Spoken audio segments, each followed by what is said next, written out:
sing you a country song. We'll all be flying higher than a jet airliner.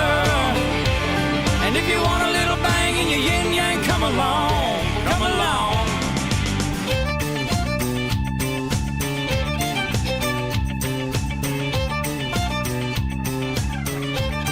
Listen up. Now LA's got the freaks that pinks and $15 drinks. From Central High School in Woodstock, this is the 7th edition of CHSPN, the Central High Sports Programming Network. My name's Kyle Gutschall, as I'm joined today by Logan Yo and Olivia Whiteman. We begin with a look back at a couple of events that took place last Wednesday as the Central Competition Cheer Team saved their best performance of the season for the Northwestern District Cheer Tournament for Millbrook. The team continued to show great strides and improvements and will compete at the Region 3B tournament at Brentsville High School this Saturday, November 2nd. And another event that took place last Wednesday was cross country. Both teams were in action in the county meet, and both teams came home in first place, knocking off Stonewall and Strasburg.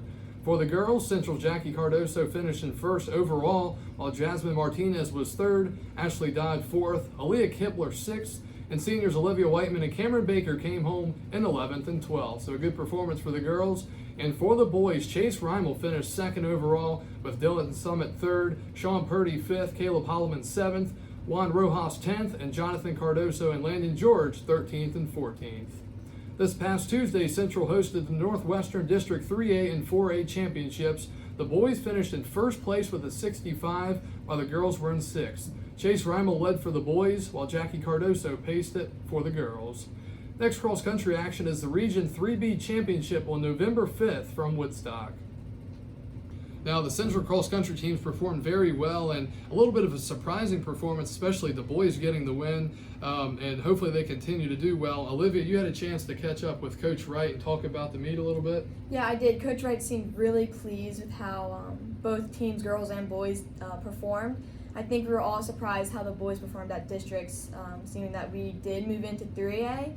So with that competition, they did really well. Yeah, well, while we're talking about it, let's cut to the interview with Olivia and Coach Wright. I'm here with Coach Wright. She is a cross-country coach here at Central. So Coach Wright, we're in postseason now. We just had county. How was county? County was great. Our boys and girls both came our way with the first place trophy.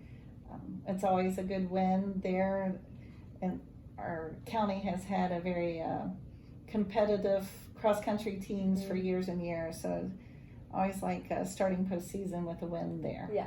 And since we just got moved up to 3A, how was districts and how did that change things? Definitely districts was a lot more competitive yesterday, and I thought our girls team did really well. A lot of the girls either PR'd or ran pretty close to their best time on the course for this season. And Jackie Cardoso, she finished number 10 for us yesterday and was all district, and that was quite a great accomplishment there. And then our boys team, I was hoping that we would finish at least in the middle or a little higher in the district, and it was a pleasant surprise. We had 5 boys in the top 20 and ended up winning the meet, and it was kind of fun to be able to move up to new division and take a district win there. Yeah. And what are your expectations for regionals? For regionals, I definitely feel like Jackie Cardoso has a great chance of moving on. Going to be cheering her on, hoping for the best on that day. And our boys team, they definitely, yesterday was a game changer by finishing first. I think they have a shot at being one of the top 3 teams to advance. Kind of waiting and looking to see some of the results from the other teams that will be coming next week, but definitely competitive. If you all have a chance to come out, we're going to be hosting the region meet over on North Street, and we would love to have more Central fans there to cheer on our athletes. Yep. Well, thank you for being with us today. And thank you. And a big thanks to Coach Wright for having the interview with Olivia to discuss how the Falcons cross-country team's been doing, and hopefully they continue to do well as the playoffs go on.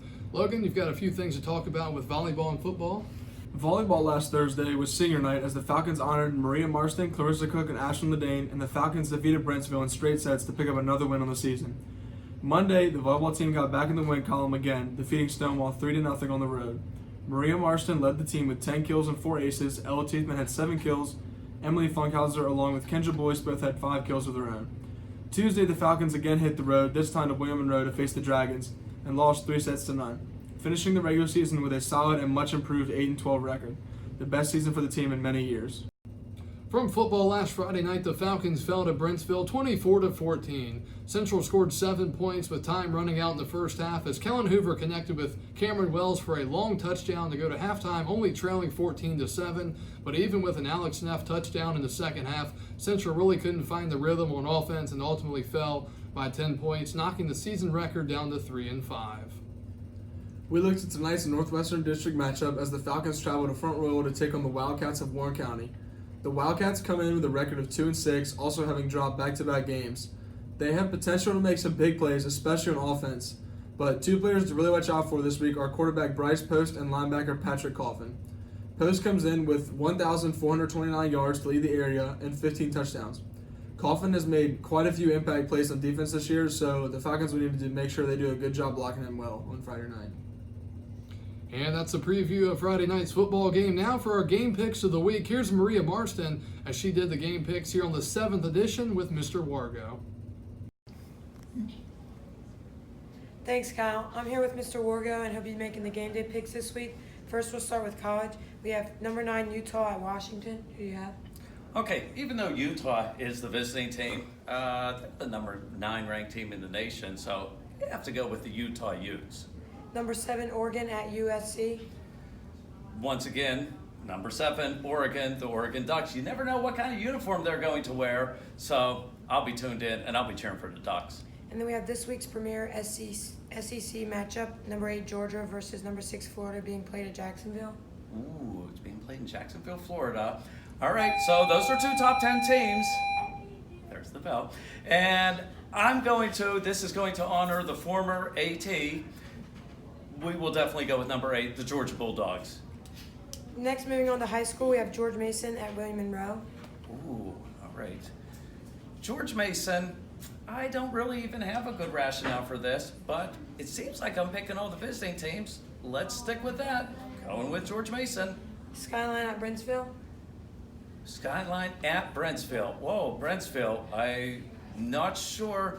They were pretty tough on the football field. They were tough on the volleyball court, but that wasn't anything that the volleyball team couldn't handle. Back to football. I'm going to finally select a home team. Let's go with Brentsville. And then we have Central at Warren County. This is the easiest one of the bunch. I struggled and I thought with these other ones, this one, I don't have to think at all. Central Falcons in a big victory. All right, thank you. Back to the studio. And thanks to Mr. Wargo for doing this week's picks. At least he took Central in that last game over Warren County. We're hoping for a big win for the Falcons over the Wildcats, and had a couple other good picks as well. So we'll see how Mr. Wargo does here after the weekend. We want to thank you for joining us here on the 7th edition of CHSPN. Tune in next Friday for more here in the Central area and more in college sports.